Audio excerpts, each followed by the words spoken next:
Bonsoir amis fidèles internautes Sénégal 7 amaat réel plaisir dellu si waat ci seen édition du soir yéen ñëpp gis ngeen depuis ce matin ñu ngi woon fa li nga xamante ni moom mooy CICAD muy ouverture dialogue politique national bi nga xamante ne amaloon nañu ko fële ca Diamniadio ngeen gis couverture bu mucc ayib bi nga xamante ne équipe bu Sénégal 7 def na ko par rapport ak reporter yi nga xam ne ñoo nekkoon sur place mais aussi yeneen ñi nga xamante ne ñoo fare ci kujje gi nga xam ne ñëwuñu woon ci dialogue bi waaye aussi à leur côté def nañu li nga xamante ne moom mooy seen ay déclaration un peu ci ossature boobu la ñu nar a faram-fàccee li nga xam ne moom mooy édition bi moo nar ci feggoog nag sama ñaari invité yi kenn ki di wuyoo ci turu Bayna je pense que duñ ko présenté ci les Sénégalais waaye rawatina grand Abbas nga xamante ne saa su nekk dafay ñëw di def analyse yu am solo fii ci biir kër gi donc grand Abbas maa ngi lay nuyu sañ-sañ de. waaw sañse bi de lan la wax dëgg fa yàlla. ñun daa mel dañoo jóge Diamniadio rek ñëw toog. waaw réew mi. xam nga boo màggee ci réew nga juddu fi jàngee fi suñu borom teralee la fi. wa ilaa nga jàngee fi métier ba réew mi soxla ñu boole la ci ñu war a dem toog loolu sant yàlla mënu koo weesu. kon sant nañu yàlla bi ñu yàlla mayee fekkee ak tal ba bi ñu jotee sunu invitation démb ñu xëy ci suba def ñetti pièces xoolal ñett laa def. ñett yi de am na. te yëkkati ko ba mu baax. dem toog janoo déglu waaw bi mu jeexee nag ñu ñibbisi ñëw toogaat janoo ak yow beral la nuyoo beral la cant. delloo naa la nuyu Bayna. c'est une première Guèye Nioro ñu toog ak moom ci plateau. donc di rafetlu sortie yu ñu daan dégg ci moom. donc comme li nga wax c'est quelqu'un qu'on ne présente plus parce qu'il fait partie maintenant du paysage médiatique du Sénégal. Bayna ziar naa la jox la sa wàccuwaay naka noonu sama waa dëkk fa ma dëkk waa Ziguinchor nuyu naa leen. yow waa Ziguinchor tey moom xanaa di nga jël beneen quartier. amul beneen quartier benn quartier laa am. Ziguinchor d'accord allez-y. waaw te ragalu ma faa far Corentas. waaw Corentas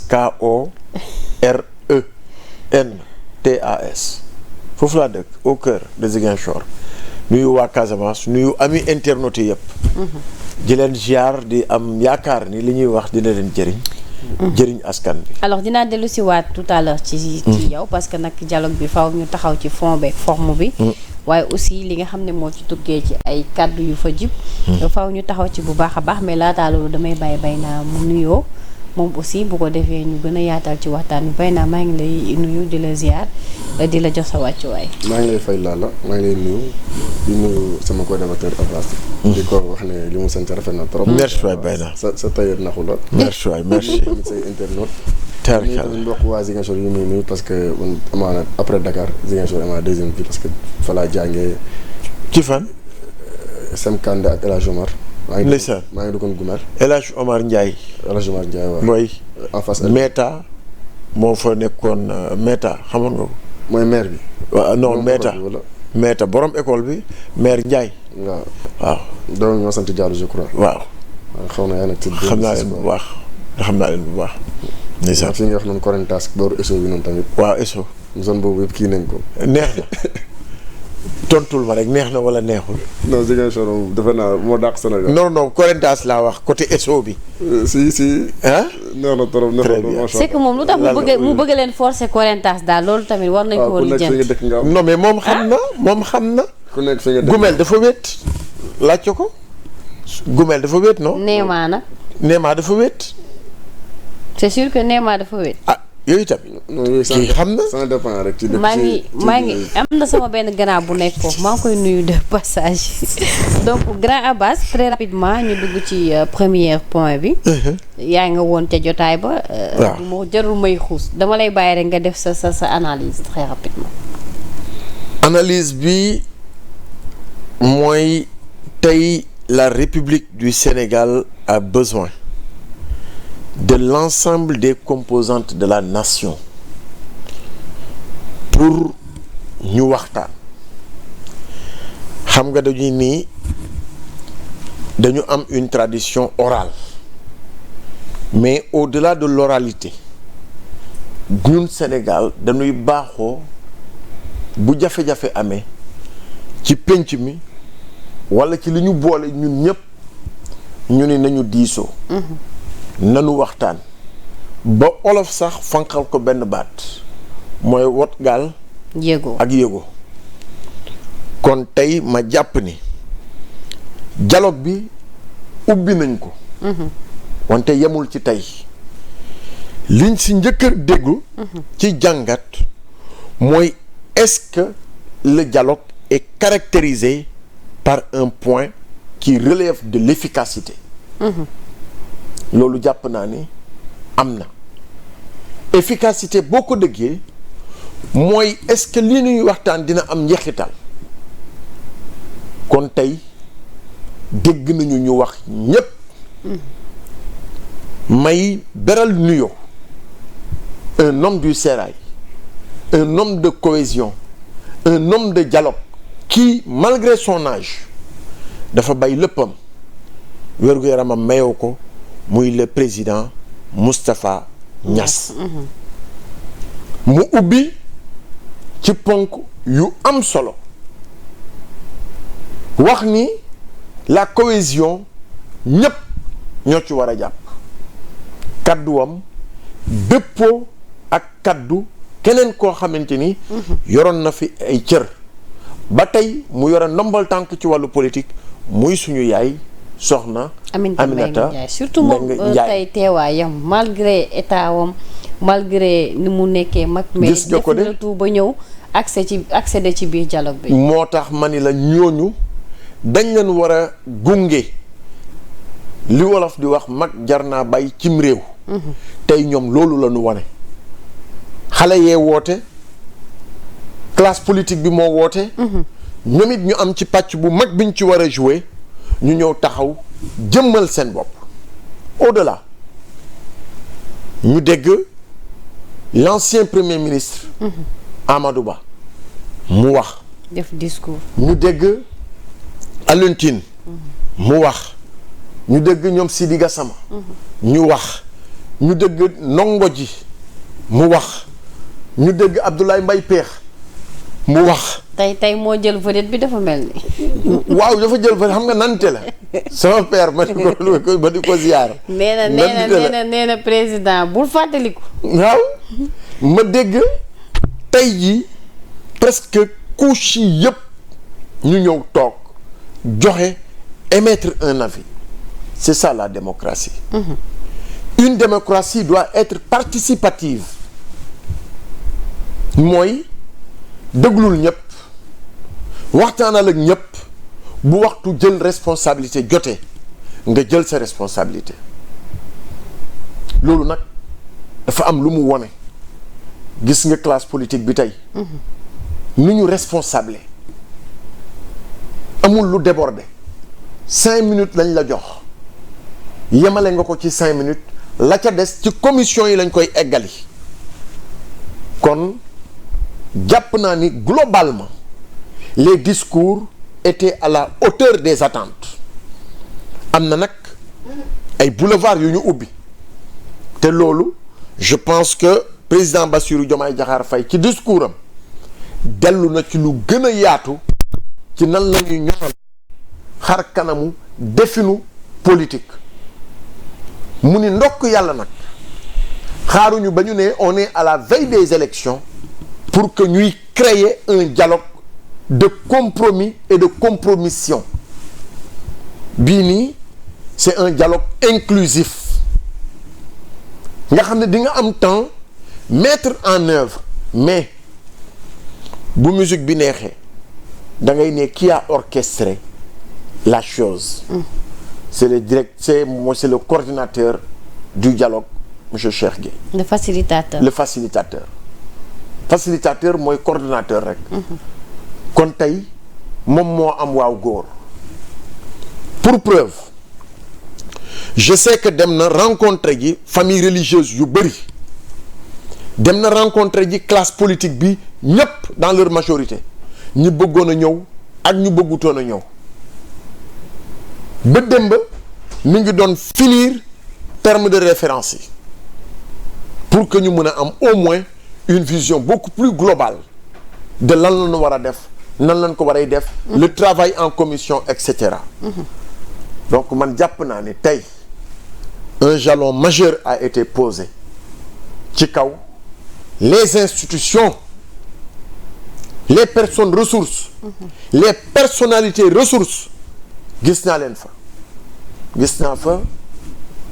sunu mag sunu kilifa dans le milieu audiovisuel Babacar Diagne. effectivement interviewé nañ ko bi muy dugg si. kon très bien.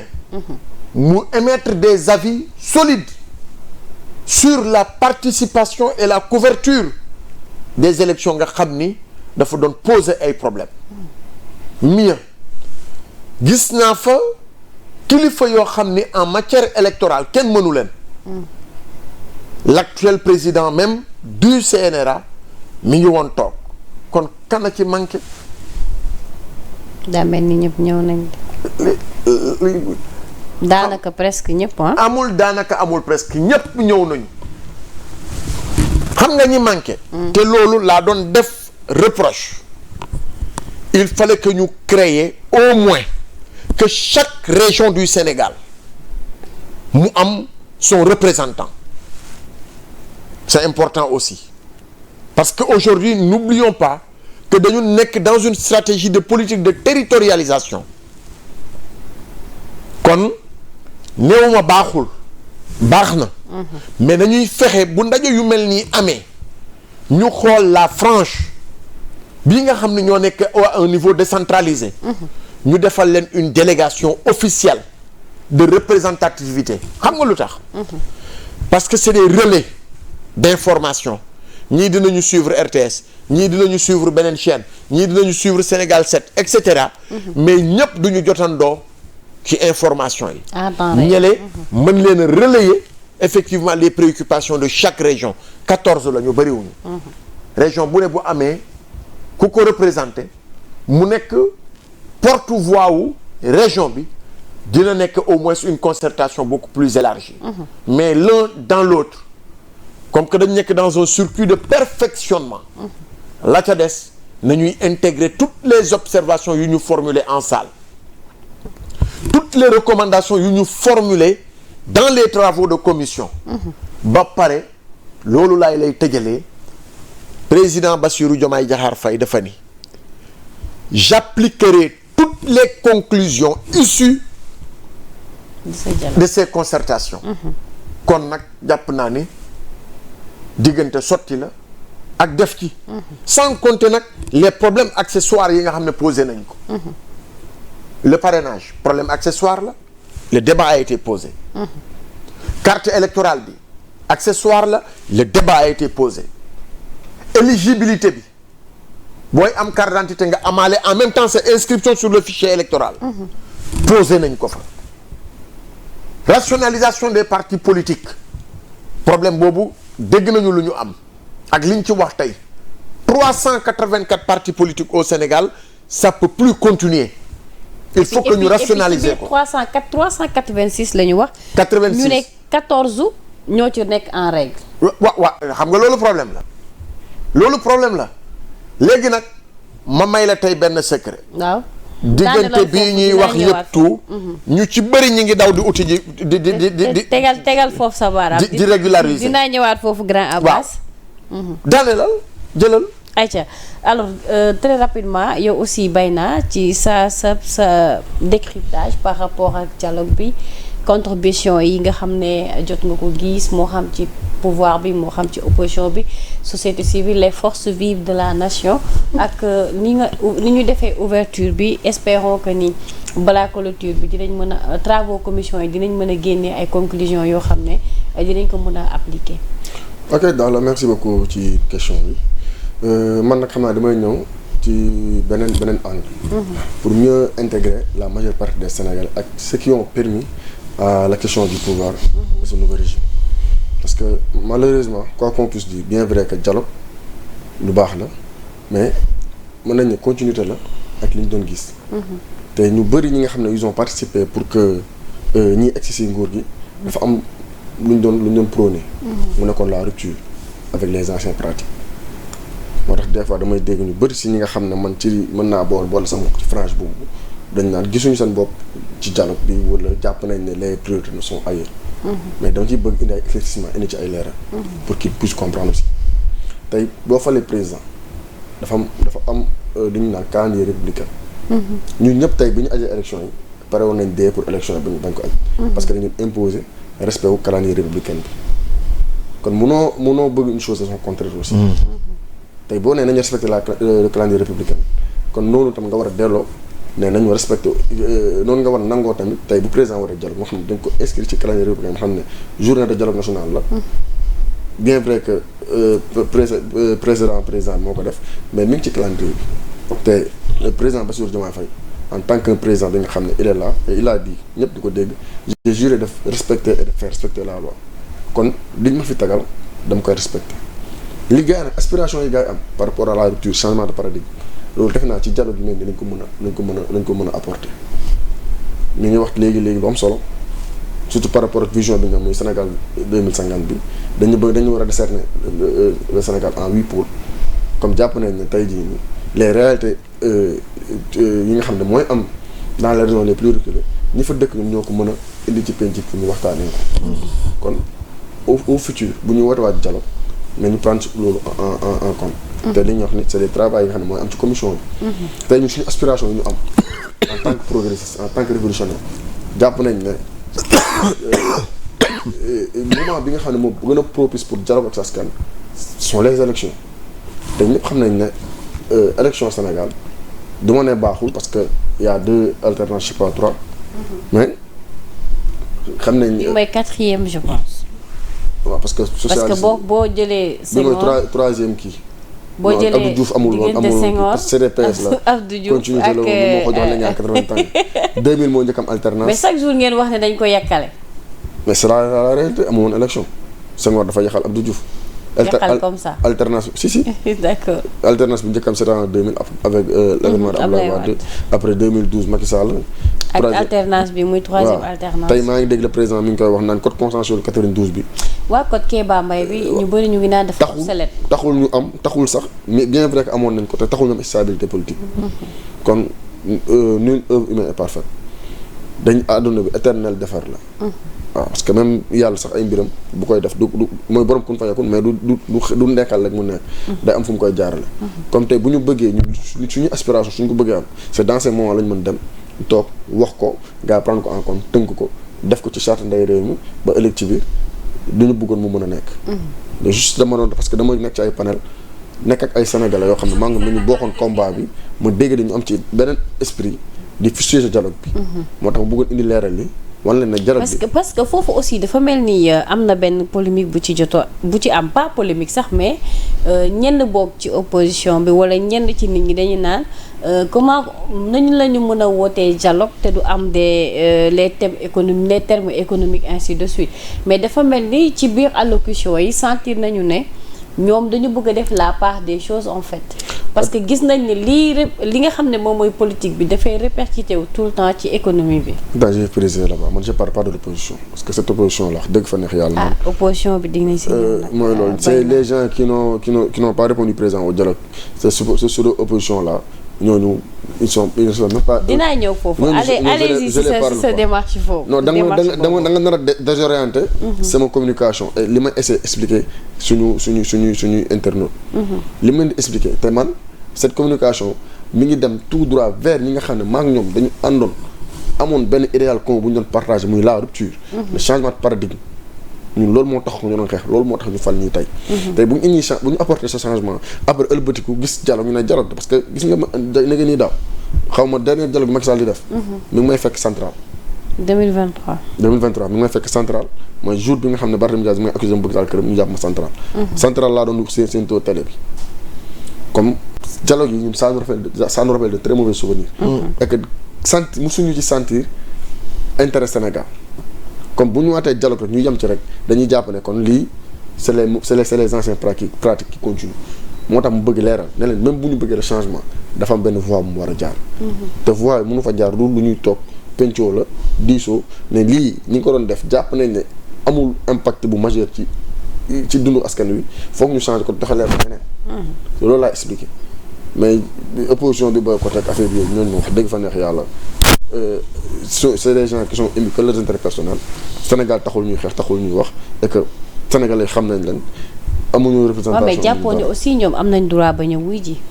tey gis ngeen leen ñoom woote nañ contre dialogue.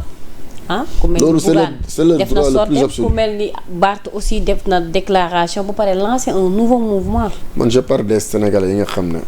tey dafa amoon lu ñu partage encore une fois j'ai reprécisé ma communication dafa am ñoo xam ne maa ngi ñoom dafa am lu ñu bokk nekk ci ay panel nekk ci ay ci discussion ma gis ñu bëri di fustiger dialogue bi parce que ils disent que c'est des anciennes pratiques ma ne leen bien vrai que dialogue bi peut-être que ça ne rappelle pas de bons souvenirs mais c'est à travers ce dialogue la ñu mën li ñu suñu aspiration ñu mën ko mettre en œuvre man loolu laa bëgg leeral léegi nag bu ñu demee y a d'autres questions yi nga xam ne ci moo tourne autour de ce que tu me dis si tu me poses des questions je vais apporter des réponses très claires par rapport ak ñooñu xaw ma contre dialogue boo xam ne wax dëgg fa neex yàlla maa ngi ree ba tas ki lancé mouvement am noonu c'est barigo vide la amul forme amul fond moom mu nekk capsule 2024 la wax 2029 du moins. balaa 2029 dootul sa politique. mais bay naa li ngay wax foo ko teg. su naree participer à élection en tant que xaw ma day légitime mu participer wala kii c'est 2027 lay bàyyi participer à élection incha allah. maanaam bu la neexee nga bind nga signé. nga ne. 2027. moo xam ne tekkiwul dara ci réew te dootuñu woote élection moom da ci bopp. mais li nga wax garaaw na de. waaw. dafa am ci foo ko teg wala foo yaakaar wala dafa. ci ay élection dañoo xam luñ xamul ñun. ci ay élection la ñu génn. waaw. législative yi barki Demba Ndiaye la. sur 1224 bureaux à Dakar benn bureau la gagné te gagné wu ko moom c'est toute l'opposition réunie c'est-à-dire y avait Macky Sall y avait Abdoulaye Wade y avait Amadou Ba y avait toute l'opposition réunie benn bureau la gagné à Dakar sur 1224 bureaux tey kooku bu ñu demaatee 2029.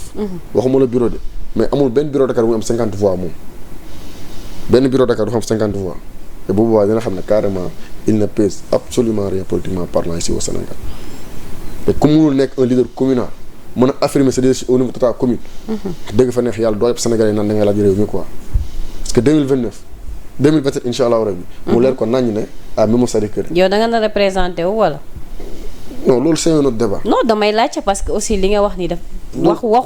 conviction la en fait. non c'est une réalité incha allah rabi buy nekk incha allah en 2027. moom mu leer ko naññ ne munul day bàyyi politique parce que on va l'écraser politiquement parlant mu jeex tàkk mu nekk une ancienne histoire amoon na fi la ñuy wax parce que c'est un tonneau vide qui n'a pas de fond ni forme tey amul benn Sénégalais doté de conscience bu waaj mën a convaincre quand il parle da ngay désolé n'a pas un projet politique amul parcours amul discours waaw c'est creux te tey Sénégal toll nañ foo xam ne. niveau de conscience citoyenne bi c'est pas tout le monde ñoo mën taxaw tey jàkkaaru Sénégal yi di wax ñu lay dégg. parce que boo amul contenu wax dëgg fa neex yàlla parce que politique à l'ancienne boobu noonu c'est révolu léegi foog nga am lu dëgër am projet bu clair boo ñëw exposé wax ne carrément lii laa am kon projet te ak fii laa koy jaaree pour mu nekk foofu la conscience citoyenne bi tollu tey. et que malheureusement les anciens politiques ñi nga xam ne ñoom dafa mënu jàppewoon politique jàppewoon Sénégalais des demeurés des gens ki nga xam ne comprendre nañu xamuñu li xew di leen nax di tourner def na ci ay coalition ay dajaloo ay booloo da nga indi li ma am nga indi li amuñu boole buñ ko booloo xafir yéen loolu c'est révolu te moom loolu la gëm loolu la xam à part ça mënul wax leneen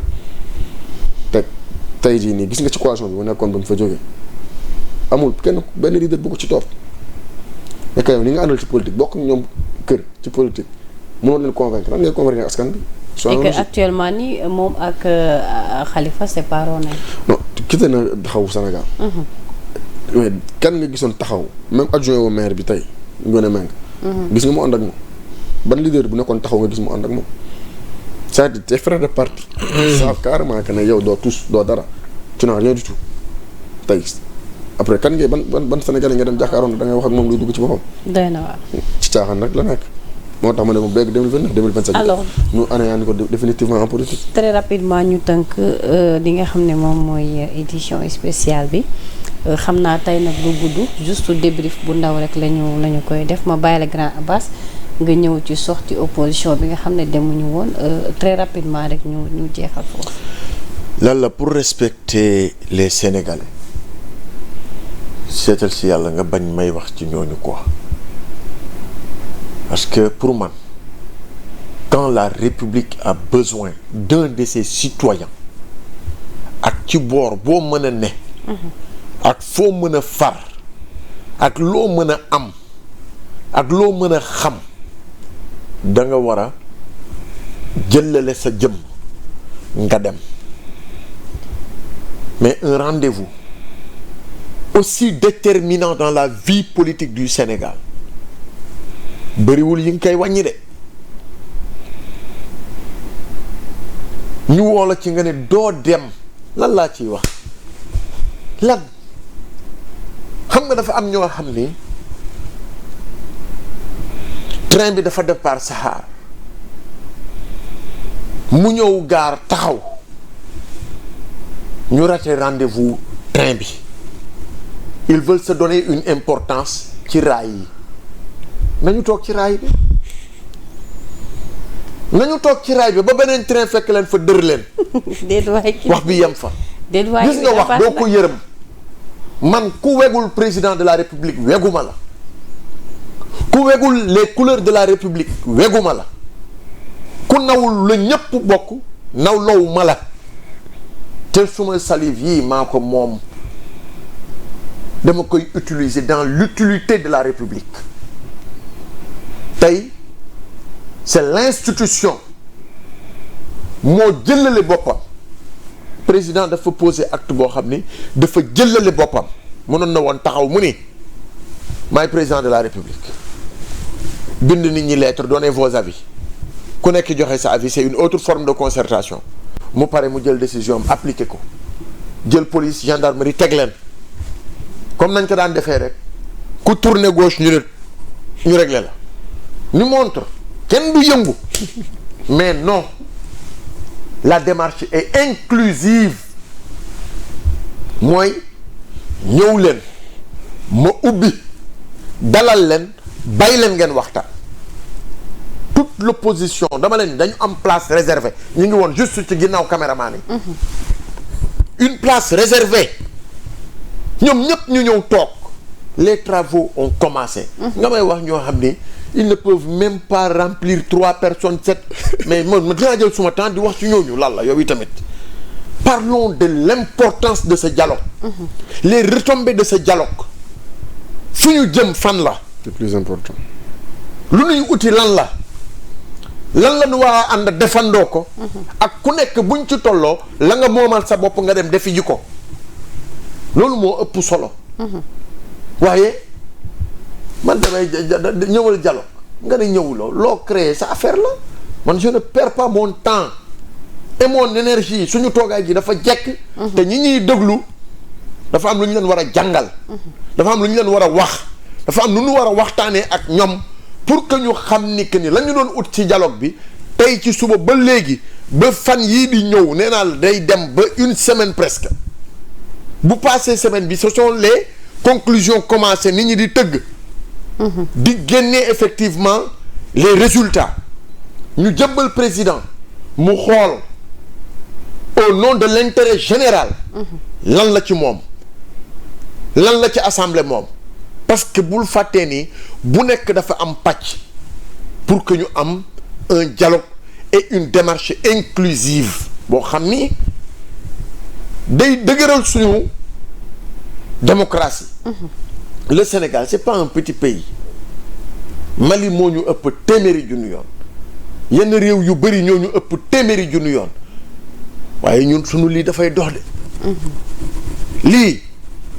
ñu ngi koy xalaat fi ñu jëm nag l'importance c'est pour man la rationalisation des partis politiques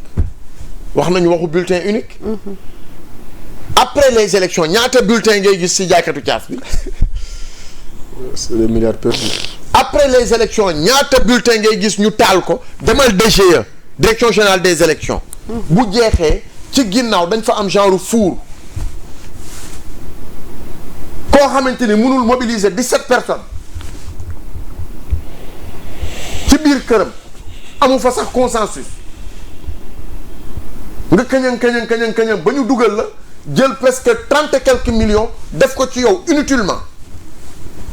nga pare élection tu n'as même pas 0% dafa 0% amuloo après tu viens pour emmerder les gens loolu waruñu ko corriger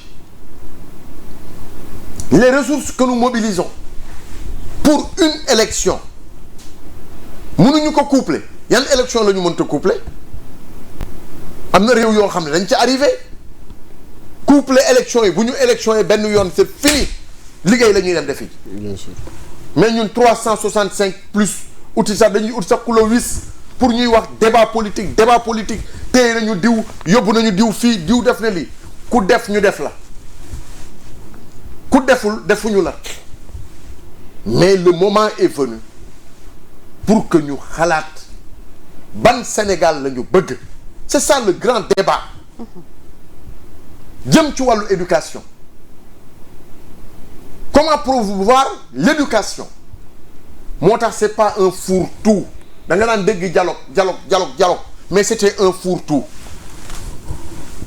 dañuy jël économie ñu dugal jël éducation ñu dugal jël santé ñu dugal jël problématique ki yëpp dugal leen alors que problématique yi yemuñu solution. loolu andi question bi nga xam ne ñu ngi koy posé ci terme de référence bi mu génnee ñu naan on parle que de la politique dugaluñ ci yeneen. fi ñu Sénégal bu football amee ñëppay ànd. c'est sûr. football Sénégal bi mu jëlee Coupe d'Afrique da nga dégg ku wax catholique la wala musulman la. da nga dégg ku la dee PDS laa bokk wala Pastef laa bokk. kenn talul kenn. ñëpp brandir les couleurs de la nation. à part nawetaan yi te war foog ñu wax ko régler ko ñu régler seen pecc. ah mais ministre. waaw j'ai juste donné rek benn brèche. à part ça en termes économiques ci la ñuy xëccoo ay détails. ay diw war na am accessibilité ci terrain bi diw war nañ ko financer lii diw waruñu ko financer lii mais li ëpp problème Sénégal mooy politique le code consensuel de 92 fii la ñu fekk problème yi ñu ci indi en 93 ci la ñu am des heures post-électorales yu métti ba kilifa fu ñàkk ci bakkanam. Maître Babacar Sy. waaw en 93. bi ñu jógee ci loolu ay problème rek la ñuy am et problème yi yëpp boo seetloo yi ñuy am c'est des moments post-élection avant élection rek ñu ne dañuy tripatouiller constitution pour dugal dara dañuy xool nan la ñuy comploter pour liquider un adversaire politique Idrissa Seck jaar na ci moom Macky Sall mii naroon na ci jaar parce que biñ koy tabb ne ko affaire de blanchiment d'argent c'était pour le liquider 7 milliards taïwanais. waaw 7 milliards taïwanais il a échappé belle. moo ko lekk de. looloo tax mu ñëw nekk nii président comme woyam jeex na ñu ni kon nañu régler jafe-jafe yooyu mais le moment choisi est-ce que bu ñu bàyyi woon ba ñu ne ñu ngi dem 2 ans wala 1 an avant élection le consensus allait avoir lieu. kon tey problème yi rek ngay dégg mais le moment choisi amul benn élection bu ñu jëm fii ak 2 ans wala 1 an et demi amul élection y a rien du tout kon le moment choisi le timing il est bon 1 an après exercice du pouvoir le timing il est bon parce que le président a eu le temps de voir lu mu gisutoon bi muy nekk dans l'opposition au contact du pouvoir avec les autres réalités du pouvoir am na une idée maintenant beaucoup plus nette beaucoup plus précise Guédiawaye il a reçu tous les rapports du ministère de l'Intérieur sur les problématiques des partis politiques le financement des partis politiques l'organisation dans les partis politiques qui sont en règle 13 yooyu boo ko génnee 14 parce que 14 xaw ma 13 dama ne la y a moins que ça ñenn ñi diggante démb ak barki démb la ñuy daw. li ma lay wax ni je te parle en connaissance de cause. ci lu ñu xam. bi ñu xamee ni que ni on risque d'aller vers la rationalisation ci la ñu bëri daw di rang au niveau de la direction pour ñu mën a régulariser les politiciens professionnels Sénégal duñ ci wax. parti politique fonds de commerce la. fonds de commerce la parce que lan la ay jamono ku nekk dañ lay natt ñii 50 millions lañ lay jox ñii 20 millions ñii 30 millions loolu dafa mën a wéy ci yow lan nga liggéeyal réew mi lan nga defal réew mi donc pour man aujourd'hui les jalons sont posés le débat est un débat de haute facture cancre du fa dugg cancre les cancres là duñu dugg ci débat bii parce que on veut un débat constructif un débat responsable comme li mu lay wax toujours rek tey ñi ma fa gis vraiment boo leen génnee dans l'espace politique du Sénégal kenn desatul man ñi ma fa gis ñépp laa la wax alors ñoom Abdoulaye Bathily ñoo ngi fa woon toog ah mais lan la kon léegi lan la nit ñi bëgg ban Sénégal la ñu bëgg bu ñu ko kenn xañ un Sénégal démocratique ñu joxe waat beneen leçon ñu ngi doon joxe ay leçons mais de justesse la ñu doon génnee ci ay élections nit daf lay faagaagal ba dernière minute mu xam ni que nit yuy résiste mu uti ji beneen ndox bu mu ci génnee toog ba ñu ne suba la ñuy dem élection ñépp taxaw préparé wu ba def seen déclaration de candidature nga xëy reporter élection yooyu loolu dafa mën a ne c'est pas ce que l'on attend des actuels tenants du pouvoir xam nga li ñuy xaar si ñoom l'exercice démocratique des conclusions de ces assises là buñ ci am xaj buñ ci am seen bu ñu am luñ ci ragal et ensuite dans l'enjeu dégg nga mu ni la place de la justice dans le processus waruñu ko waxtaane position bi justice bi war a jël mais loolu c'est pas un bon point rawatina mu indil la CENI commission électorale nationale indépendant très bien Sénat la ñu amee mais mu ni CENI indépendant très bien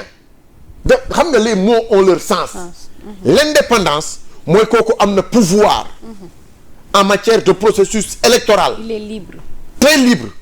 kon le président ci wàllu boppam n'a pas une capacité d'influence sur ses décisions en matière de régularité du processus sunu processus électoral c'est un des processus les plus lamentables kon yooyu yëpp nga ne dañ koy jooyanti nga ne yow doo ci dem après nit ñi toog pour wax lan la ñuy wax pour yow man waxuma ci loolu dama ni li may ñaan le premier ministre sera au cœur parce que bu président jëlee les décisions ba assemblée validel ko l'exécution c'est une coordination gouvernementale kon loolu faw ñu ànd defandoo ko gaal gii dañ koy àggali à bord avec les hommes qu'il faut te kenn mënu ci dara kenn laa la wax mënu ci dara celui qui s'exclut il s'exclut définitivement et éternellement il ratera le train de l'histoire politique du Sénégal. tegal foofu sa baaraam. fan laa koy teg ba di ma tegloo suma baaraam. nga souffler un peu ma ñëw ci. Bayna alors Bayna ci biir plaidoirie yi nga xam ne dégg nañ ko gis nañu ne malgré am na ñu resté ci thème dialogue bi mais am na ci ñoo xam ne dañu nekkoon dans la proposition je peux prendre l'exemple de Anta Babacar Ngom wala l'exemple de Aly Ngouille Ndiaye ba ci Amadou Ba mun naa ko jël comme exemple whatever mais ci seen biir wax da ngay gis ne à chaque fois dañuy wax ne. na état bi xoolaat processus ci côté justice bi ni muy doxee jàpp bi liberté yi ñuy restreindre délit d'opinion yi mu nekk ay facteurs yoo xam ne dañ koy mettre en exergue ak aussi li nga xam ne moom mooy attente yi sénégalais yi di xaar ci pouvoir bi nga xam ne moom moo fi nekk actuellement insister nañ ci bu baax a baax par rapport ak seen allocution yi nga xam ne def nañ ko tey en rappelant aux internautes que ñu ngi ci phase reddition des comptes ba tey peut-être que troisième point boobu peut-être dinañ ko boole ci point yi ñuy tëjee très rapidement ak poste bi nga xam ne Birahim def na ko par rapport ak son PM ci wàllu énergie bi loolu xam naa grand Abbas faw ñu taxaw fi def ci seetlu bu ndaw allez-y Bayna. ok loolu dama ci am ñaari jàngat parce que bu ñuy wax la justice rappelons aussi la justice est une organe indépendante parce que nous sommes dans un état de droit yi nga xam ne c'est régi par 3 pouvoirs législatif exécutif ak judiciaire loolu day baax ñu koy rappeler aussi quoi qu'on puisse dire y a nu mu tudd parquet qui est là peut-être qu'on peut dire que jusqu'à présent il est soumis à la magistrature au pouvoir exécutif parce que y a le procureur bi nga xam ne dafa dépendre ci ministre de la justice te ministre de la justice fait partie de l'administration nu mu tudd géré par le premier ministre qui est le chef de l'administration sénégalaise loolu on peut le dire mais quoi qu'on puisse dire tey le pôle financier qui est là bi nga xam ne ñoom ñoo nekk di trancher xam nañ ne nekkuñu ci optique gu damay anéantir ay adversaires politiques d'où l'importance moment bi ñuy nekk di évoquer parce que ñëpp xam nañ ne c'est pas un moment post-électoral jëmuñ ci ay élection loolu benn la kon tey taxaw naan dañuy faagal adversaire politique comme ni ko Amadou Ba doon waxee sànq mënuñu pacifier le milieu en ayant des opposants en prison. et puis Khalifa Sall nee na jubal jubbanti mais ñu yokk si juboole. waaw juboo mënul am fu dëgg amul. ci biir discours am. d'accord mais fu dëgg amul juboo mënu fa am et que dañuy war a def la part des choses aussi ñu xam tey jii nii nga yor nguur durant 12 ans boo ci jógee tu as des comptes à rendre par rapport à ta gestion et dañu am pôle judiciaire bu fi nekk bi nga xam ne lu waaye mën a wax xam nga newul ci ay combats politico-politiciens parce que gis nañ ñuy jàpp ñoo xam ne ils n'ont rien à voir avec la politique tey Tahirou Sarr amul parti politique briguéwul nekk maire deful dara amul mouvement citoyen c'est un homme d'affaires tey bu ko pôle bi jàppee ay rapports scientifiques ñoo fa épinglé te ay transactions bancaires la ça n'a rien à voir avec la politique et que tamit faut que ñu comprendre une chose aussi immunité politique n'existe pas dans un état de droit c'est pas parce que je suis un homme politique man je peux me soustraire à la justice. mais est-ce que du vieille pratique yi fi amoon moom moo waral li ni mel. waaw mais ces vieilles pratiques c'est des vieilles pratiques yi nga xam ne c'était orchestré par une personne qui était le chef de l'État. gis naa la amal nga ma njëriñ wala yaa ngi ci dans l'opposition ma jël la transhumé loola parce que am nga ay dossiers ay casserole ñii nag bi ñuy falu déggewuñu loolu ak sénégalais yi kon yooyu ñëpp képp ku doté de bon sens xam nga ne loolu mënutul am. du question de man maa ngi sama mouvement maa ngi sama kii wala je suis un acteur politique tey dénkoon nañ ma àndoon réew mi ma def ci samay njombe non je suis un acteur politique rek dañuy soustraire mais un acteur politique wala un politicien qu'est-ce qu'il a de plus qu'un Sénégalais lambda chaque jour nga dégg jàpp nañ ay Sénégalais yoo am problème avec la justice yoon def liggéey mais rawatina nag ki nga xam dañ ko dénk les deniers publics mais loolu moo gën a sadique xaalis bi ñu dénkoon c'est l'argent du contribuable sénégalais le pauvre sénégalais bi nga xam ne mënul sax subvenir à ses besoins moom la ñuy dagg ay TVA di ko dagg ay impôts ñu jël dénk la ko jox la mission très bien définie nga soustraire xaalis boobu xaalis bi nga xam dafa doon taxawaay hôpital tabax leneen ak leneen. il faut que les gens soient logiques et que ñu véridique aussi bu ñu yàpp sénégalais ba tiim bëgg ci profito pour jéem a lëndëmal xelu gars yi duñ ci reddition des comptes day am sur toute sa rigueur amul xarma yàlla kenn parce que loolu la ñu diggee ñi fi toog ñoom sax tey gis nga loolu tamit dafa baax ñu xamal ko sénégalais un président de la république amul pouvoir bu baale ku yoon topp gis nga Macky Sall defoon na fi dialogue ne baal naa waa presse bi seen impôt munu ko tey exonération assemblée moo koy def député ñoo koy voté c'est pas un pouvoir bu exécutif di def moo tax il est temps que tamit les citoyens ñu dem vers l'information comprendre ce qui se passe réellement réew nu muy doxee c'est quoi les rouages lan mooy cëru président lan la mën la ak lan la mënul tey c'est pas parce que dem naa dialogue wax naa Diomaye baalal gars yi Diomaye mën na taxaw suba ne baal na gars yi loolu c'est anarchie la te dañ ko xeex au prix de nos vies pour anarchie jeex ci réew mi président il a ses prérogatives am na ay limites la justice c'est un pouvoir comme ni exécutif nekkee pouvoir la reddition des comptes c'est benn demande sociale la ñaar suñuy loi ki règlement ñoo ko fi teg les acteurs politiques ils sont pas supérieurs du ñu noo xam ne parce que j'ai fait de la politique rek man maa ngi loolu maa ngi dégg ma pacifié xaw ma pacifié xaw ma milieu kii tey amul ba nga koy dégg. est-ce que du seen arrestation yu mujj yi parce que le cas de Mansour Faye gis nga mën naa nañ ko defal ko mandat de dépôt. mais jàpp Mansour Faye ban Sénégal la même su fekkente ni sax am na ñu wax ne c'est une commande politique par rapport ak seen caution yi ñu rejeté donc dégg nañ ci version bu nekk. gis nga le problème des cautions là. bien vrai que loi moo ko kii affaire yooyu noonu. mais pour moi c'est à revoir te bés bu ñuy def tamit conclusion dialogue ci justice bi fi amoon. je sais pas ndax boole woon nañu ko ci wala yooyu noonu bés bu ñuy mettre en place. réforme et modernisation de la justice. mooy premier dialogue bi président njëkk lancé loolu war nañ ci xool loolu tamit parce que mënuñu concevoir tey nga fëgg un Sénégalais mu mën la cautionner ay milliards loolu c'est impensable dans un pays normal parce que amul métier fii Sénégal bu permettre un fonctionnaire mën a am milliards durant muy liggéey c'est impossible kon fi mu jëlee xaalis boobu noonu c'est à revoir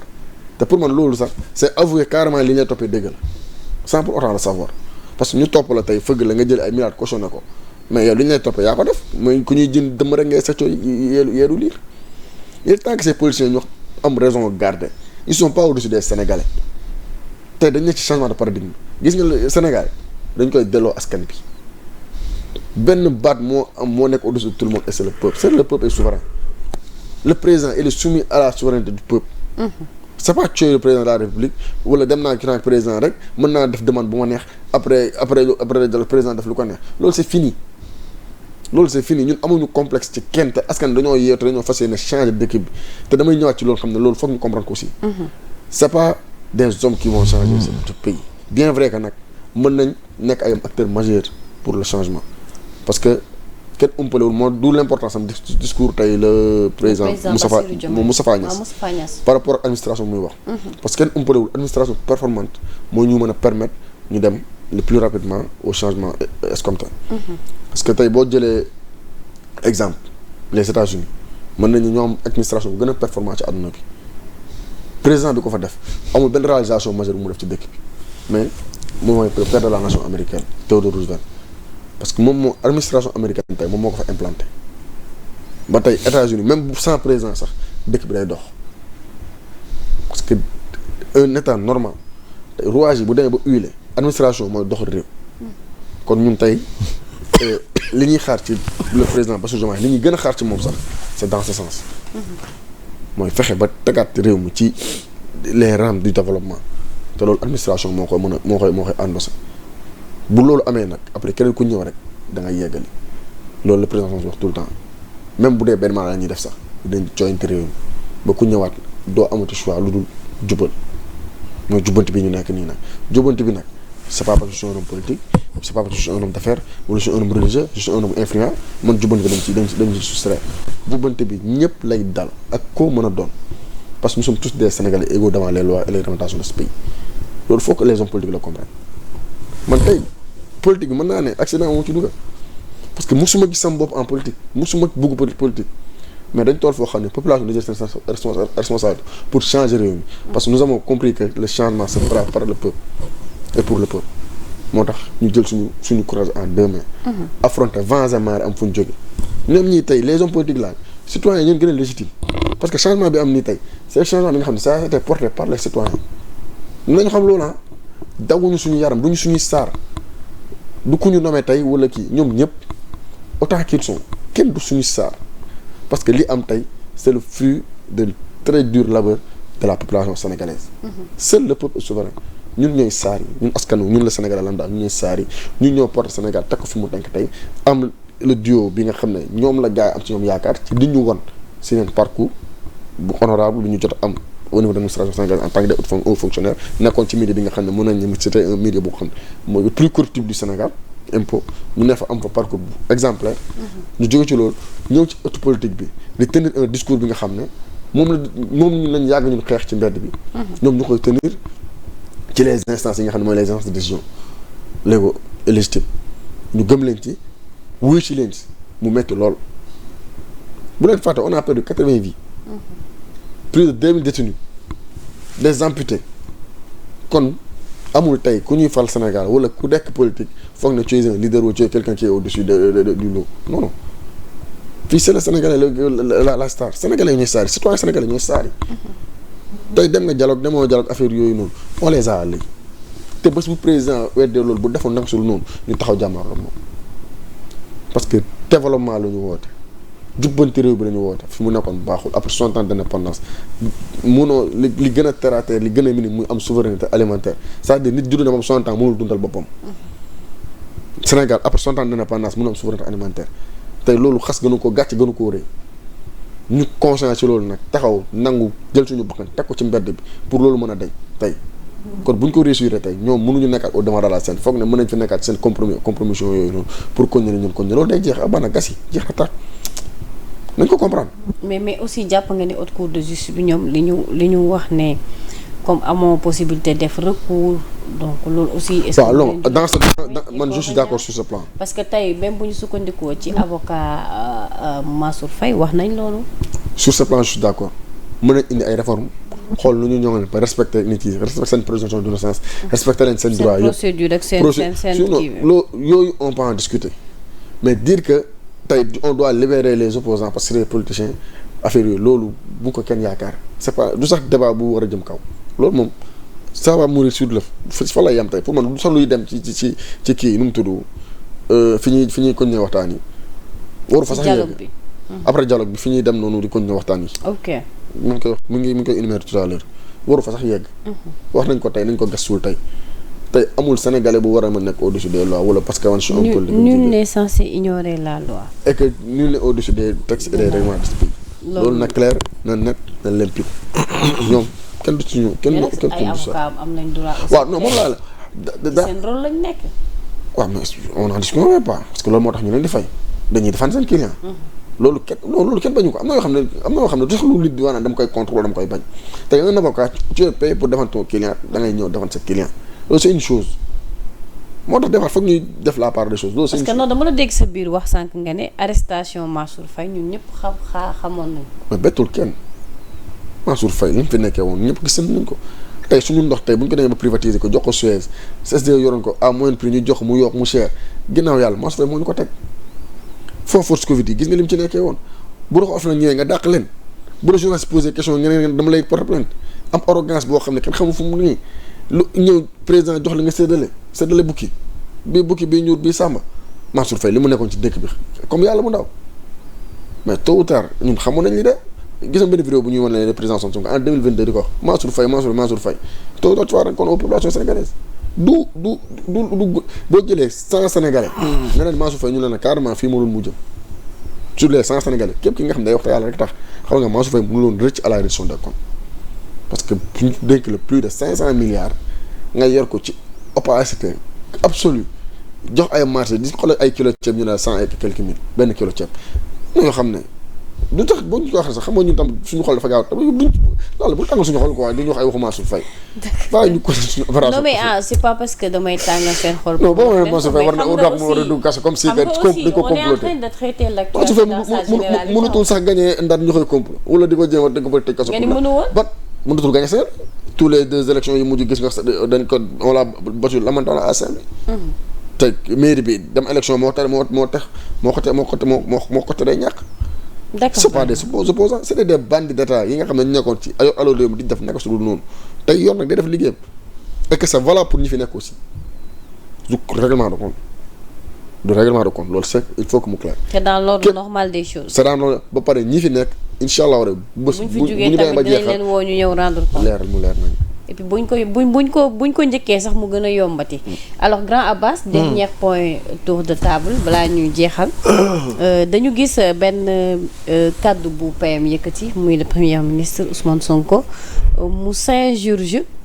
contre le coût élevé de l'électricité et mise sur le gaz local. donc ñu gis ku mel ni Birahim Seck société Forum Civil def ci benn poste comme quoi que votre ministre en charge des énergies avait dit que le coût de kilowatt par heure va passer de 117 à 60 francs après mes réformes structurelles. Donc agissez à l'heure. L'heure n'est plus au contrat et aux lamentations, vous avez les leviers.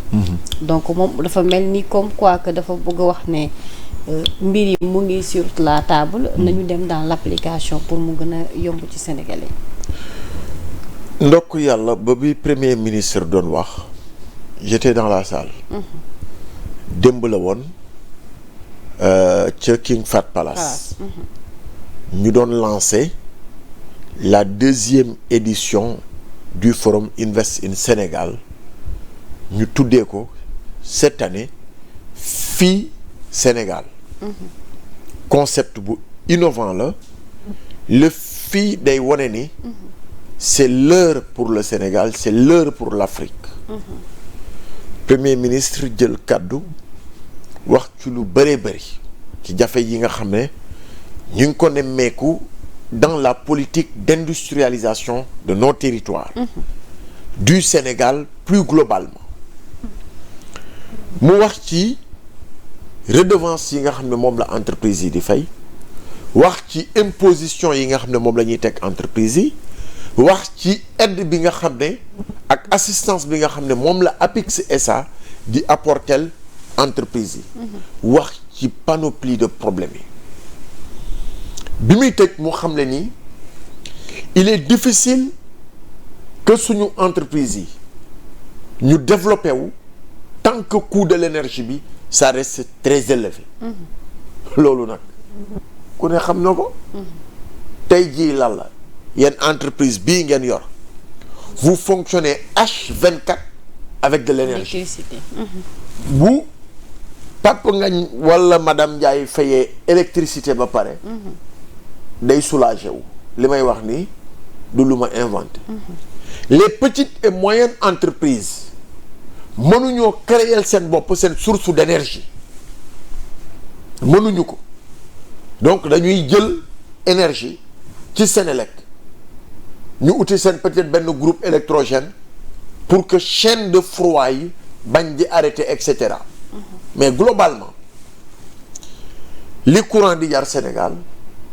waxuma la entreprise yi ñun ménage yi sax dañ ko yëg parce que da ngay jënd léegi sa affaire boobu woyofal la xaw ma balaa timis nga dégg mu commencé tiit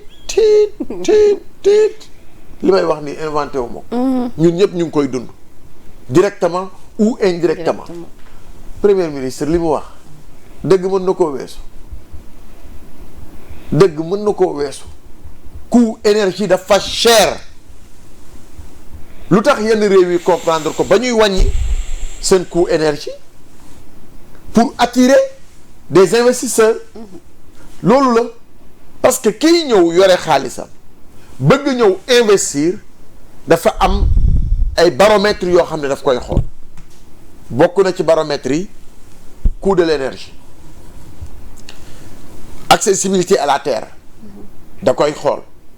mu xool main d'œuvre tey jii bu ma bëggee recruter benn journaliste ñaata laa koy recruter Sénégal bu ma bëggee recruter benn technicien ñaata laa koy recruter coût main d'œuvre bi dafa am ay pàcc dafa am main d'œuvre qualifiée maanaam koo xam ni dem na ko jàngi mu xam ko mën ko te di ko doxal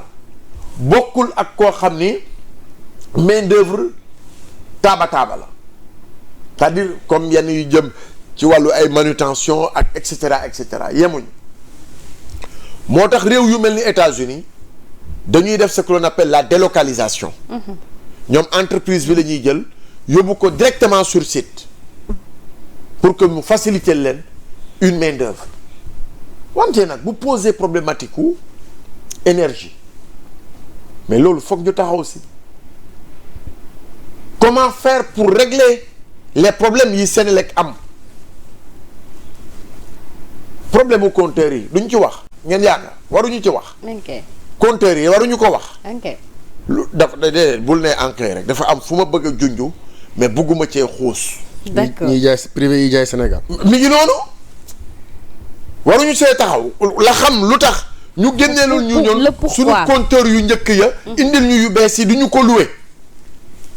compteur yi dañ la koy loué contrat compteur yi duñ ci wax waa Sénélec ñi ngi may dégg j'ai posé juste une question est-ce que il n'est pas temps à ce que ñu évaluer ko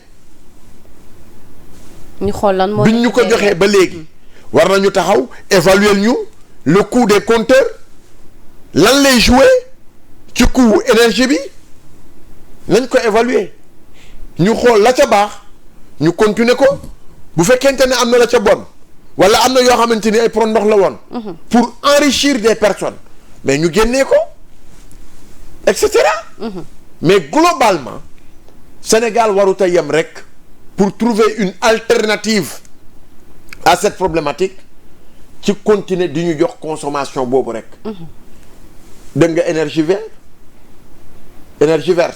dégg nga ko wala dégguloo ko. effectivement. dégg nga énergie éolienne. énergie solaire. dégg nga énergie solaire. barrage de Diama barrage de Manantali. dégg nga leen il faut que mu am une adéquation dans la distribution de l'énergie. am na léegi ay centrales yoo xamante ni ñi ngi jaay Sénélec. donc ces concertations s'imposent parce que dama participer woon au forum de l'ASEA. c'est-à-dire toutes les entreprises énergétiques d'Afrique Sénégal la ñu mujj daje il y a quelques années pour waxtaanee sur les problématiques de l'énergie mais biñ ci waxtaanee am na jafe-jafe yoo xamante ni nemmeeku nañ ko maintenant Birahim bu waxee proposition yaa ngi fi mais jafe-jafe mise en œuvre la ñu am ñun Sénégal lu ne xalaat nañ ko. waaw dafa mel ni problème lu ne xalaat nañ ko waaye tey boo nee damay mise en œuvre bu yoggoo tama du la ëpp buum parce que groupuscule d'intérêt yee fi bëri dafa am ay groupe d'intérêt yooyu yëpp il faut que ñu casser barrière yooyu ñu xool que le seul intérêt bi am c'est l'intérêt des populations. mieux vivre. Comment rendre accessible l'énergie. am nañu pétrole source d'énergie la. ak gaz semaine bële dégg nga ni que ni Sénélec arrêté na pour que mu dugal dans son circuit maintenant gaz de production le gaz. gaz source d'énergie la. bouse de vache yi ngay gis source d'énergie la. Thaïlande laa doon xool ci barki démb rek benn documentaire ci bouse de vache yi nan la ñuy def ba mu nekk combustible maanaam nag yi dayu nag yeeg yooyu nan lañ koy jëlee ba mën koo transformer mu nekk source énergie donc xalaat baa ngi fi xam-xam baa ngi fi maintenant il faut une véritable politique pour que mise en œuvre bi mu am njeexital ci population sénégalaise yi. ñu mën ci gis seen bopp. am nañu courant doyul parce que ba léegi dégg nga village yi jàmbat ni ñoom amuñu courant accessibilité énergétique faut que ñu régler ko ba pare nag problème mu courant bi ngay gis nii dafa dem ba jéggi dayo ñaata coupe-circuit ngay dégg taal na marché. parce que benn nit mooy branché téeméeri nit sous branché. loolu dafa mën a continuer. li ñu war a jooyanti moo bëri. rawatina nag mu jëm ci wàllu entreprise yi. ñooñu xawma comment il faut faire mais il faut que mu am des états généraux autour de l'accès à l'énergie pour les entreprises de grande consommation. ñi ko mënul ñu xool comment les accompagner mais je pense qu'en posant le débat. peut-être les solutions ne manqueront pas. Inch'Allah. Et je pense qu'il faut qu'on y arrive pour que Sénégalais yi gis seen bopp sur des produits de consommation mais au-delà sur aussi des problématiques liées à l'énergie, à l'eau, à l'assainissement, etc. C'est autant de problématiques. dëgg la Aïcha Bayna ma bàyyi la yow aussi nga tëjee foofu rek. Sénégal réewu màgget la foofu laal day métti. Voilà, très bien. mais par rapport ak discours du PM de hier man du ma def lu dul remercier ko ci après fier ci parce que tout le temps li taxoon ñu ànd ak moom daf ñu koy wan mooy ce discours de vérité engagement bi nga xam ne jëloon na ko ba léegi bougé wu ci yotaa ndim discours loolu la ma wan léegi nag venons-en véritablement ci problème énergie parce que énergie moom c'est incontournable dans un pays bi nga xam ne dafa bëgg développer wu parce que énergie source de développement la tey un pays gi nga xam dafa bëgg industrialiser wu tu peux pas aller vers l'industrialisation sans avoir de l'énergie parce que courant mooy doxal lépp. machines yi yeeg affaires yi sans courant. mënul def kon mënuñu ci mucc. mais nag on en a beaucoup de problèmes. léegi nag nañu courageux rek on l'a expérimenté avec les meuniers coowal meuniers yi ñëpp dégg ngeen ko fi. bi ñu wàññee mburu bi pression bu dul pression dina gouvernement bi teg daj nañ ko. anamu tey jàllul. mburu bi ko ñuul door 150. nag suñu gouvernement loolu lañ leen di wax il faut qu'il soit courageux affronter lobby ak gros groupuscule de personnes yi nga xam ne ñoom ñoo nekk ci yenn secteurs yi di fa sauvegarder seen intérêt affaire contrôle yi muy wax c'est parce que dama nekk ci secteur bi liggéey si gis brèche am na. yow mi non ñi koy def laa wax. ok d'accord. ñi koy def lu tax ñu def ko tey dañu nekk Senelec liggéey Senelec gis carrément war nañ mën a créer seen propre business xam ne c'est privé jël ko di ko jaar askan bi mu nekk un surplus. li ñu waroon jox Sénégal askan mu jaroon fukki dërëm ñoom bu ñu ko jëlee jaay ko Senelec war ci tagaat marge am. mais day dem nekk 100 francs 150. après askan bi ñoom ñooy payer les pots kese. moo tax lu fardeau bi tout le temps population bi du ko endossé. mooy problème bi ñu doon wax rek ci transport bi ak tabaski baa ngi ñëw daaw gisoon nañ fi situation bi ñu yokkee paas yi. c'est que le problème est d'ordre psychologique africain. Un Africain tout le temps il pense qu'à sa personne loolu moom c'est une réalité absolue boo xam ne naqaree naa wax nag mais dañ koy assumer c'est malheureux mais loolu la ñu tubaab bi rawee moo tax ma ne dinañ dem ba keroog yow man xam sax tubaab bi dugg àjjana ñu des safara ñun ñu dugg safara. nga ni ko. malgré suñu jaamu yàlla gu metti. ah bay naa yow tamit dëkk bu mel ni Sénégal. non dama lay wax c'est une réalité tey gis nga boobu problème yu bëri yu ñu am ñu fii Sénégal bien vrai que tubaab bi taaral nañu par rapport ak colonisation beeg suñu histoire. da nga jàpp ni problème de comportement wala citoyenneté bi dafa des. bu baax parce que malheureusement fii ñun même booy dem école même booy jàng même boo ñu lay orienté yaa ngi xool métier bi nga xam ne bu fa demee tey dinaa mën am xaalis. tout le temps fa ngay xool man sama bopp rek. le gain on réfléchit personnel. kenn si ñun du xalaat non lii de su ñu ko defee sama communauté sama société ñi ëpp ci askan bi dinañ ci bénéficier. maanaam l'intérêt général avant l'intérêt personnel. c'est ça kon foog ñu rewind mindset yi. d'accord te loolu nag ça va passer dans l'éducation. par rapport ak énergie bi tey kenn umpalewul ne courant fii Sénégal dafa cher et c'est pas accessible à tout le monde loolu c'est une réalité qui est là li ñuy mën mooy wax kii gouvernement bi nañ ko jël avec les deux mains ñu xam ne c'est une source boo xam ne tey jii bu ñu réussir à que diminuer ko à fexe tamit li muy wax tout à l'heure c'est très important bu amulee concurrence rek ki fi nekk day beew te énergie toll na foo xam ne tey jii nii bëri na source d'énergie mooy éolien nag feneen ak feneen. solaire rek lépp a ngi fi foofu loolu yëpp mën nañ ko xool nañ ko exploiter. matière grise bi ngi fi. war nañ ko mën a récupérer ba mel ko nga xam ne tey man kii mën na abonné Senelec kii abonné beneen kii abonné beneen kii. concurrence bi tey boo xoolee tey télécommunication bi ñuy doog a génne plus da doon jar ay 25 000 affaires yooyu noonu affaires yi cher. mais tey bu ñu ko diversifié Orange am Tigo am affaire yooyu noonu ñëpp gis nañ yomb na ci dafa ga baadoola bi mais courant fa la ñu war a dem aussi. parce que dafa doon yoo xam ne c'est vital tey courant ndox yooyu warul nekk luxe nécessité la population da ko war a am de façon très basique. te loolu nag état bi ñu ngi ko ciy xaar nañu courageux affronter les lobbies qui sont là parce que y a des lobbies nag qui sont derrière très puissants yor xaalis bu bëri. mais chance bi ñu am. dañu nekk ci monde boo xam ne les populations sont éveillées te combat bu fi état bi teg ñu xam ne c'est des intérêts de population ñun on sera la population sera au devant jàppale leen ci combat bi te tant que ñu ngi am légitimité askan bi. lu ñu song incha allah rabbi dañ ciy am ndam. merci beaucoup Bayna ma bàyyi la nga tàggatoo waale benn yoon ñu yëkkati jotaay bi. waaw di la remercier ci invitation bi ah. nee na nag fa nga ñëw jënd si xaram. waaw amaguma di. parce que yaa ngi ma indi fii kenn yaa ngi ñëw sama ginnaaw xam naa. waaw xam naa da ngay jaay xar kay. waaw léegi nag mënoo ma perfectoo sama. est-ce que xam nga am nga xar bu yomb wala. man moom bu yomb laay war fi mu nekk nii. am naa xar yëpp yow daal fa nga ñëw jënd si xar. waaw dinaa ñëw ci dara bi. yaa ma bàyyiloo sama yite. mais dinaa def reportage sûrement dinaa yegg si côté boobu. man daal je sais pas. yow mais léegi da nga koy bàyyi bu wax. ku bëgg xaru Bayna fan lay fekk Bayna. waaye ku bëgg a jënd xar fu muy. waaw ak ban numéro téléphone rek. xanaa loolu publicité la pour comme la xanaa loolu publicité la rek waaw mais da nga ko koy may nag xanaa loolu Baynaar fu léegi man maay laajte Baynaar fan la sa kii mbaar nekk sa gétt si ka boobu en face restaurant la Coof. voilà très bien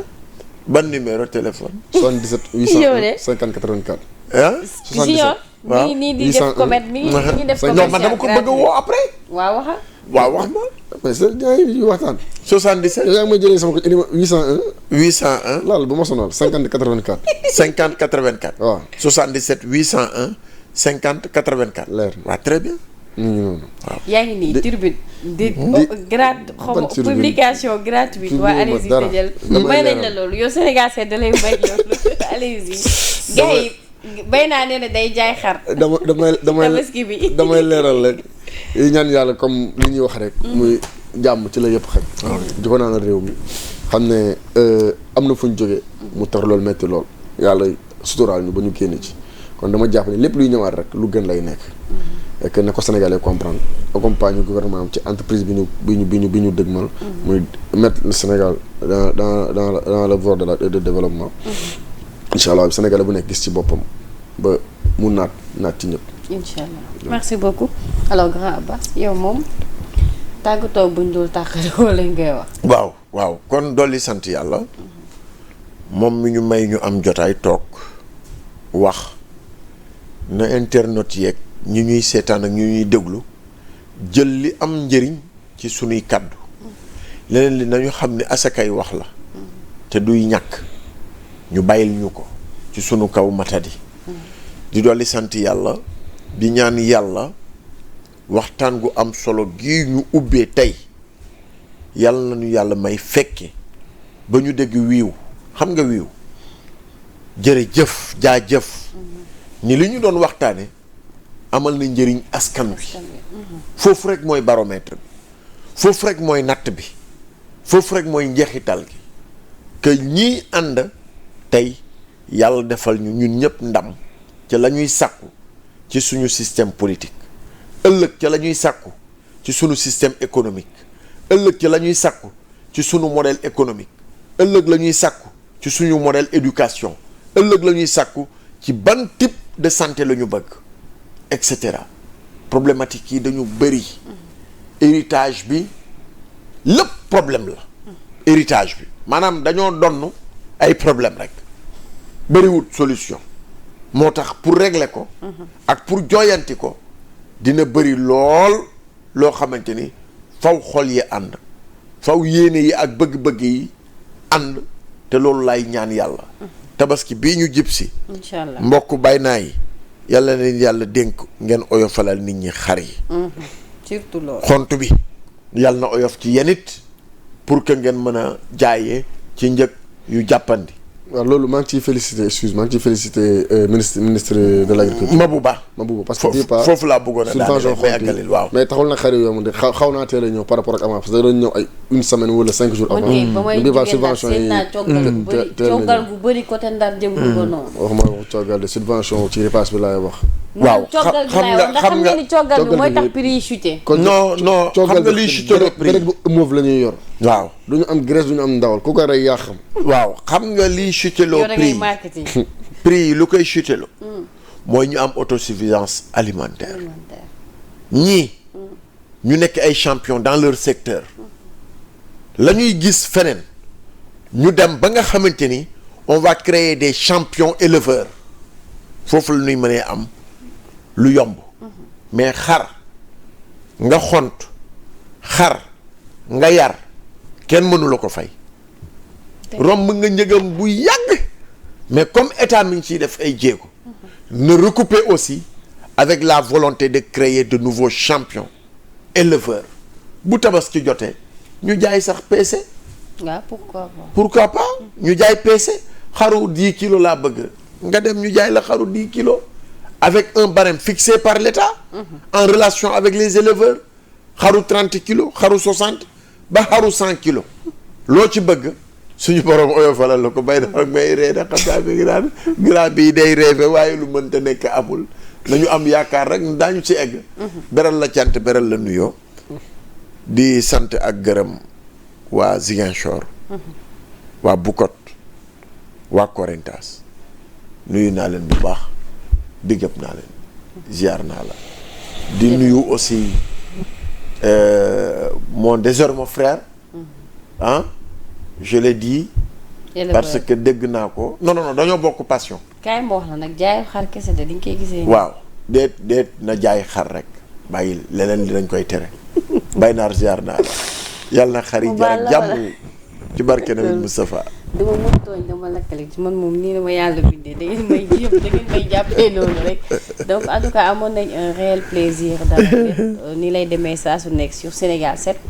kër gi seen kër la di jaajëfal internet yi nga xam ne avant plateau bi sax depuis ce matin ñu ñuy suivre ñu ngi woon en direct ci plateforme bi ak suñu ay réseaux sociaux donc ngeen ñu ciy topp saa su nekk ngir mën a xam lépp loo xam ne actualité la à temps réel. may nuyu Khadija Diop Dija Sop tey moom ensemble bi moom ma ko jox bi may dem jëm ñaajo moo tax bi ma ñëwee ma enchaîné ak moom bëgguma ko sax si mi tellement que voilà maa ngi koy jaajëfal bu baax a baax di ko wax ne tey nag sañse bi nga ma sañsee rafet na torop même bu fekkee sax ñoom waxuñu ma ko mais xam naa ne sañse naa Yankoba maa ngi lay jaajëfal bu baax a baax ci réalisation bi grand Is ci coordination bi Junior donc di leen jox rendez-vous demain inchallah à partir de 19h nous serons en direct avec notre invité du jour surprise laa koy def donc à demain inchallah